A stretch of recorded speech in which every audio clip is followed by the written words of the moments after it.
हम सभी को महत्वाकांक्षाएं रोज दौड़ा रही हैं और धन के लोभ ने सबको इतना अंधा कर रखा है कि ना तो आपके पास आपके खुद के लिए समय है और ना ही आपका कमाया धन आपके काम आ रहा है।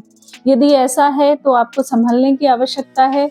धन जीवन की परम आवश्यकता है, ये सच है, लेकिन आप उसका उपभोग नहीं कर पा रहे हैं तो ये बिल्कुल बेकार है, व्यर्थ है।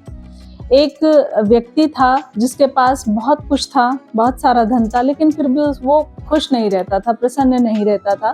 तो एक बार एक सन्यासी उसके यहाँ पर आते हैं। वो उनसे कहता है कि गुरुजी, मैं तो मतलब मेरे पास सब कुछ है, लेकिन मैं फिर भी खुशी नहीं है, मेरे पास प्रसन्नता नहीं है, तो मुझे ये सब कुछ व्यर्थ लगता है।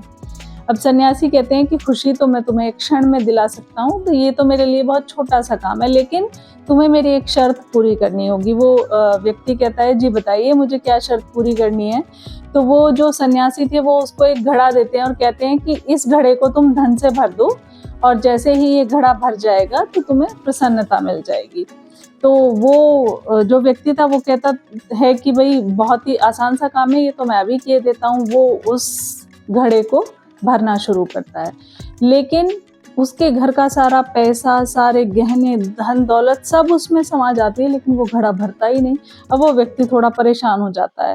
काफी देर हो जाती है, घड़ा नहीं भर रहा है, लेकिन अब वो व्यक्ति बेचारा बहुत हैरान है। वो उनके सामने हाथ जोड़ लेता है, सन्यासी से कहता है कि गुरुजी, मैं इसको भरने में समर्थ नहीं हूँ, मैं समझ ही नहीं पा रहा कि ये घड़ा भर क्यों नहीं रहा, जबकि मैंने तो इतना कुछ इसमें दे दिया है कि इससे तो बहुत कुछ किया जा सकता था।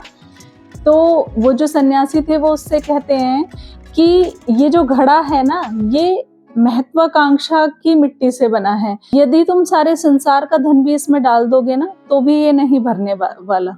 बिल्कुल तुम्हारा भी यही हाल है, यही हाल तुम्हारा हो चुका है, तुम इसी स्थिति में आ चुके हो। तुम्हारी बुद्धि और मन की महत्वाकांक्षा इतनी मजबूत हो गई हैं कि कितना ही कमा लो, तुम्हारा मन नहीं भर रहा, जबकि जीने के लिए जितना चाहिए उससे कई गुना अधिक तुम्हारे पास है। जिस दिन तुम इस महत्वाकांक्षा की जाल से निकलने में कामयाब हो जाओगे, उस दिन तुम्हें आनंद और संतोष दोनों मिल जाएंगे। इतना कहकर उन सन्यासी ने वो घड़ा पलट दिया और जो धन था उस व्यक्ति का वो उसको वापस दे गया। उस व्यक्ति को समझ आ गया था कि ये जो मेरी महत्वाकांक्षा है यही मुझे खुश नहीं रहने दे रही है। उसके बाद उसने अपने धन में से लोगों की सहायता करनी भी शुरू की और उसका उपभोग करना भी शुरू किया। बस तभी से उसको प्रसन्नता और खुशी, संतोष सब कुछ प्राप्त हो गया।